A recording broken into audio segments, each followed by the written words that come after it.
With the latest Vivre card that we got a few weeks back, we finally got the reveal of King and the Todoroki's bounties, changing the list of the top known bounties in this series as we know so far. So I decided today, why not end the bounty marathon on the channel by listing the top 20 highest bounties that we know in the series after the Vivre card patch. But anyways, let's not waste any more time and dive right on with the video. So starting our list at number 20, we have Aizu with 510 million berries as his bounty. Now, Aizu's bounty remained unknown for a very long time, as remember, he was one of the earliest Whitebeard pirates that we learned of in this series. But finally, in July's Vivre card, we finally learned his bounty number. Aizo is one of the more well-known Whitebeard pirates, as he's been a member since his early adolescent years. Even though Aizu is currently in a supportive role in the Wano arc right now, such as saving Marco in the previous chapters, it's great to see him again, and I can't wait to see what Oda has planned for Aizu. At number 19, we have Husu with a nice bounty of 546 million berries. Now, Husu is a character that immediately caught my attention due to his sick design. Like Oda be giving his characters some of the best looks out there in anime and manga, like for real. And Husu easily has one of the best ancient mythical Zoan Delfoots out there I've seen in the series. Now, not much is known of Who's past besides being a former member of the world government before being exiled as he failed to safely keep the Gomno no Mi, which would later be stolen by Shanks. And because of this circumstance, he bears a strong grudge not only towards Shanks, but also to Luffy, as that same devil fruit he failed to protect will later become Luffy's trademark devil fruit power set. Even though Who has been defeated by Jinbei, I hope we get more from him in the future because we just need to know his past history with the world government and Shanks. But at our number 18 spot, we have our first tie and the only tie on this list with Ace and Oars Jr. at 500 million berries. So Ace, he's one of my favorite characters in this series, and it's amazing how he continues to play such an integral role in the current storyline of One Piece despite being dead for over a decade. Ace, as we know, was the former captain of the Spade Pirates, the second division commander of the Whitebeard Pirates, and a candidate that the world government was interested in making a warlord of the sea, along with being the son of the Pirate King D.Roger and having the ability to use two types of hockey. Ace is without a doubt one of the most beloved characters in this series. I mean, like, why wouldn't he be, right? And also, did you know at one point in time, before the time skip, Ace had the highest known bounty in the series? Crazy to think that considering all the bounties we know of now, but Ace did indeed have the highest known bounty at one point in time in the series. And now we have the other Whitebeard pirate member, Oars Jr. There's not much I can really say on him besides the fact that he was an awesome giant when he was revealed at Marineford. But at our number 17 spot, we have Snack from the Big Mom Pirates with a whopping bounty number of 600 million berries. Now, easily the most underutilized and forgotten character on this list, Snack is known for two things: having an on-screen fight against Rouge and losing to the said Worst Generation Pirates. Seriously though, we need to know more about the homie Rouge. Rouge and Julie Bonnie are easily the two Worst Generation members that I hope we learn more about soon after Wano. And anyways, Snack's other well-known scene is being an extended fight scene in the anime. Besides that, he's easily one of the more lackluster commanders under Big Mom, but luckily for him, he's greatly overshadowed by his much better Big Mom pirate members such as Smoothie, Katakuri, and Perospero. But moving on with our list, we have SABO at number 16 with an impressive bounty of 602 million berries. Sabo is another one of my favorite characters in the series and is one of the more well-known members from the Revolutionary Army. I like Sabo for his connection to Ace and Luffy, his strong desire to take down the world government, and for having one of the most flawless designs in the series. Like, my boy really do be looking fancy. But anyways, Sabo's been a revolutionary since a young age and has skyrocketed in the ranks of the Revolutionary Army, becoming the number 2, being only under Monkey D. Dragon. Now, Sabo in the current setting of One Piece has been a topic of worry and grief as something major happened to him back at the Vivre arc. We know Oda has plans for Sabo moving forward, given the info he dropped at Jump Fest of 2019. So, safe to say, we'll be seeing this highly dressed revolutionary again sooner than we think. At number 15, we have another member of the Big Mom Pirates, Perospero, with an amazing bounty of 700 million berries. I'm not going to lie to y'all. When I first saw Perospero, I thought he had a whack design, like I really did, but of course, this quickly changed as I continued venturing through the Whole Cake Island story arc. Some of Pespero's feats include easily making quick work of Brook and Chopper, defeating Pedro, walking out of a point-blank explosion with just a missing arm, and defeating two Sulong Minks by himself. Perospero also easily has one of the most unique Devil Fruits in this series, and is definitely one of the more experienced Big Mom Pirate members. Perospero is definitely a pirate you don't want to underestimate. Now, keeping up with the trend of the Big Mom Pirates, we have the formidable Charlotte Cracker at number 14 with a bounty of 860 million berries. Cracker is one of Big Mom's top sweet commanders and one of the most dangerous at Total Land. However, just like Snag, Cracker was not showcased as heavily as Perospero or Katakuri, but we know he's a dangerous opponent as it took Luffy an alarming 11 hours to finally defeat the Biscuit Man. Hopefully we get to see Cracker once again in the near future. But at our number 13 spot, we have the beautiful but deadly Charlotte Smoothie with a bounty of 932 million berries. Smoothie is one of the top 3 sweet commanders and one of the most fearsome Big Mom pirates. Smoothie ate the Shibi no Min, a paramecia type devil fruit, which allows her to drain liquid from living and non-living things. Truly a scary devil fruit power. Due to Smoothie's high bounty, we can assume that the world government considers her to be very dangerous.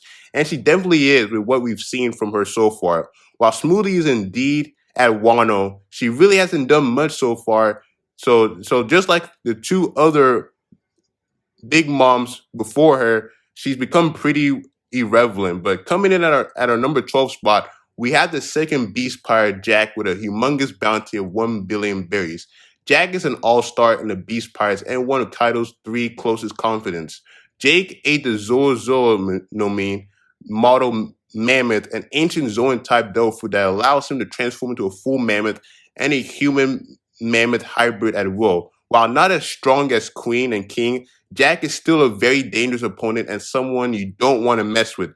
Currently in Wano, Jack is in a rematch with Inuarashi, who had previously defeated him before in the Wano arc. Hopefully, we get to see this fight, but I highly doubt it since we already have way more important events that are happening in Wano currently. But at number 11, we have the remarkable Charlotte Katakuri with a whopping 1.057 billion berries as his bounty.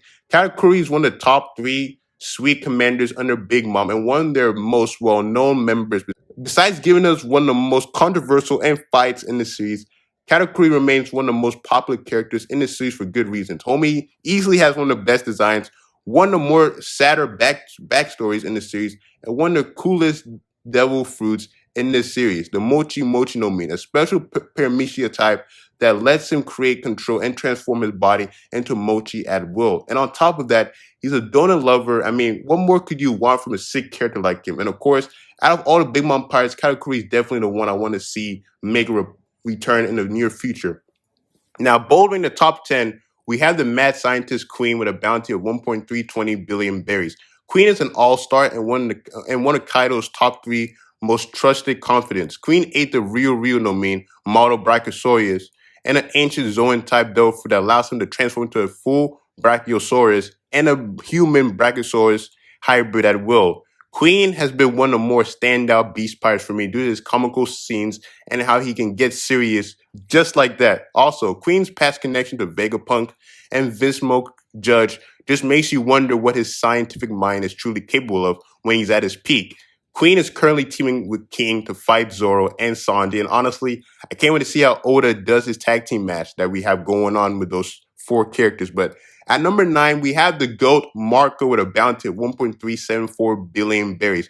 Marco has always been one of my favorites when I first saw him back in the Marineford arc with his clash against Kizaru. I remember thinking, wow, Marco's devil fruit is so majestic and cool looking. I still to this day believe Marco has the nicest looking devil fruit in the series, and he still remains in my top 3 favorite Whitebeard pirate members besides Ace and Whitebeard, of course. Currently, Marco's playing a supportive role in Wano to Luffy and the allies, while also being a ring announcer with how he continues to drop information never before heard or seen in the series. I hope Marco continues dropping these important infos because, man, we just need more, bro. Like, Like more about King's race, please. But anyway, speaking of King, at number 8, we have the right hand man of Kaido, King, with a bounty of 1.39 billion berries. King, just like his two peers, Jack and Queen, is an all-star and one of the most dangerous beast pirates on the Kaido. King ate the real no mean model Penadarian, an ancient Zoan type Delphi that allows him to transform into a full Penadarian and a human Lunarian Paradarian hybrid at will. Now, not much is known about King besides the bombshell we got from Marco, where it's revealed that he's a part of a race known as the Lunarians who used to live on the Red Line some years ago. It just makes you wonder what happened to King's race. Just so much speculation on what happened to King's race. But anyways, currently in Wano, King is facing Zoro and Sanji with the help of Queen. And honestly, guys, I think this may have potential to be the best fight in the series. If we, of course, get the fight, considering how all the Wano fights have been so far, just off screen. But at number 7, we have the main character, the captain of the Straw Hat Pirates, the GOAT, Monkey D. Luffy with an impressive bounty of 1.5 billion berries. Luffy's biggest strength is his ability to make the people around him his allies, and that is heavily showcased in the 24 years of One Piece, along with being the most well-known pirate from the worst generation and being the focal point of a number of world-changing events of One Piece, such as declaring war to the world government at Enies Lobby, defeating 3 of the 7 warlords, being able to sneak into a Yonko's territory and not only cause chaos, but also be able to escape safely with Big Mom's poneglyph, and is now currently in a battle against 2 Yonkos that will very much change the landscape of One Piece. Luffy is very deserving of his bounty and 5th Yonko title, and I can't wait to see the world's reaction to his achievements after Wano concludes. Like Shanks is gonna be happy for the boy, but Shanks is gonna be happy for Luffy after Wano. But coming in at number 6, we had the highly calculating captain of the Blackbeard Pirates, Marshall D. Teach, with a bounty of 2.247 billion berries. Blackbeard is the perfect example of someone who carefully plans out their scheme and sees it flourish successfully. Originally a member of the Whitebeard Pirates, Teach would leave after he was successful in killing a fellow crew member for the devil fruit known as the Yami Yami no Mi. Blackbeard will become one of the biggest rising pirates in the current era of One Piece due to his achievements such as defeating Porgus DAs, becoming a warlord, infiltrating Impel Down, and successfully freeing some of the worst criminals ever known in the verse, kill Whitebeard, and become the only figure in history to wield 2 devil fruits. I remember when I saw that scene for the first time, I'm like, no way, bro. No way Blackbeard did this. But anyways, with his defining achievements, this allowed Teach to be seen as one of the emperors of the sea. Teach is he's also probably the most real pirate in the series, to be honest. Like Blackbeard, he just does stuff that's gonna benefit him. Sure, it's not gonna benefit you, but it'll benefit him, Like he has to be the most real pirate in the series for what he's done so far. He did nothing wrong, just benefiting himself. But at number 5, we have the captain of the Red Hair Pirates, a Yonko of the Sea, Shanks, with a bounty of 4.048800 billion berries. Now I want you to think about those grueling checkpoints in video games. It could be any video game that has that hard boss fight where you're trying to get to that checkpoint so badly before you have to go to sleep for work or school. That is what Shanks is in the One Piece verse. Every time we see Shanks in the story, we know something huge is about to happen. Now, the last time we saw Shanks was when he went to the Gorosei to talk with them about Blackbeard. And if we recall what Oda said back in Jump Fest of 2020, Shanks will soon begin his move. All the connections Oda has been giving us between Shanks and Teach will pay off in whatever he has planned for them in the near future. And honestly, I can't wait for it because I'm just excited to see what Shanks' plan is in the One Piece storyline. Because Shanks, man, despite being such a popular character and all that, out of all the Yonkos, he's possibly down. He's like lower with Blackbeard on Yonkos that we don't know anything about. And hopefully that changes in the near future. But anyways, at number 4, we have the mighty Emperor of the Sea, Big Mom, with a whopping 4.38 billion berries. Easily the strongest female character in the series. Big Mom is one of the veteran pirates in the series as her voyage dates all the way back to her classic Rocks pirate days. Big Mom is by far the most fleshed out character out of the Yonkos, and that sadly can't help her beat Whitebeard or Shanks. And it's sad, like even her being such a fleshed out character, that doesn't stop people from preferring Shanks or Whitebeard over her. But when it comes to popularity, but a huge presence in the series due to how long she's been around. Currently in the One Piece storyline, she's facing Law and Kid, and I'm curious to see how this fight goes when we re-enter their perspective in the upcoming chapters. Another one of my most excited fights in Wano right now. But at number 3, we have the strongest creature in One Piece, Kaido, with an enormous bounty of 4.611 billion berries.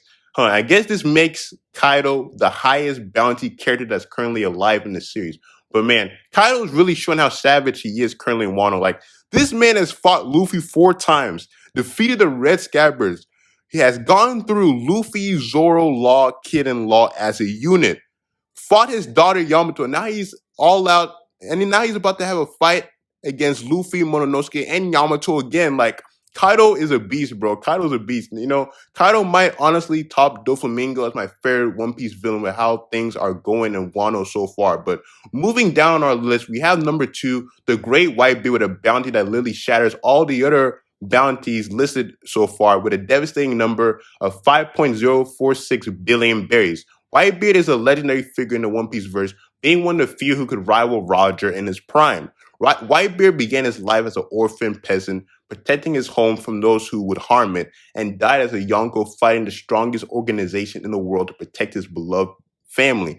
Whitebeard, even in death, remains one of the most impactful characters within the series, as his demise, alongside Ace's demise, ushered in a new age of pirates to come within the series. And at number 1, we have the Pirate King, D.Roger, the GOAT, with a glorious bounty number of 5.564800 billion berries. D.Roger, the man who teamed up with Garp to do the unthinkable and defeat the Rock Pirates, the man who reached Raptail, the man who found the One Piece, and the man who was executed in Loketown. It's because of Roger that it motivated many future pirates out there to live their dream and find the One Piece. Roger, despite being dead for over 30 years, remains an integral part of One Piece, as his death is the centerpiece that would later start the events of One Piece. And there you have it, guys. The top 20 highest known bounties after the Vivre card patch from last week. But anyways, guys, do you think this list would change? Well, this list will of course change when characters like Monkey D. Dragon, Mihawk, Ben Beckham, and Rayleigh, of course, have their bounties revealed in the future of Vivre card or even a future chapter. But like, if you enjoyed this video, make sure to hit that like button. Also subscribe to the channel to become a member of the crew. And like, yeah, this bounty list will of course change when we get more of these characters later on, because this list is always a list that's always going to be changing when we learn more about these characters in the future. But like, yeah, man, I'll catch y'all next time. Peace.